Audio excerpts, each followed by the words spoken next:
the Arab population as a whole, the Palestinian population as a whole, as an inferior race. I mean, it doesn't get stronger than this.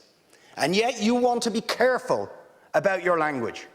You're happy to correctly use the most strong and robust language to describe the crimes against humanity of Vladimir Putin, but you will not use the same strength of language when it comes to describing Israel's treatment of the Palestinians, when it is now being documented and detailed by two of the most respected human rights organisations in the world, and indeed has been alleged by dozens and dozens of non-governmental organisations, and to be honest, anybody who looks honestly at the decades of brutal, inhumane persecution of the Palestinians, successive assaults on Gaza, the annexation of their land and territory, the systematic application of apartheid rules, you don't want to even use the word apartheid.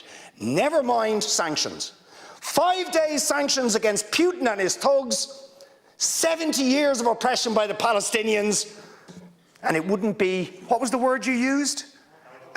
It wouldn't be helpful to impose sanctions. Amnesty International are calling for Israel to be referred to the International Criminal Court for crimes against humanity. Will you support it?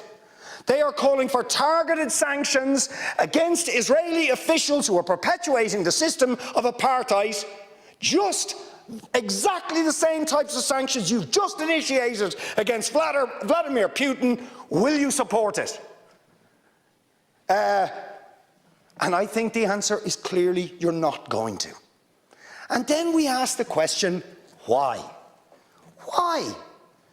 With such strength of feeling, Fine Gael and Fianna Fáil and Green TD stood up one after the other, saying it was intolerable, the thuggery and the warmongering and the brutality of Putin. You wouldn't stand for it. Urgent action had to be taken. But we've got to be much more careful with the Palestinians.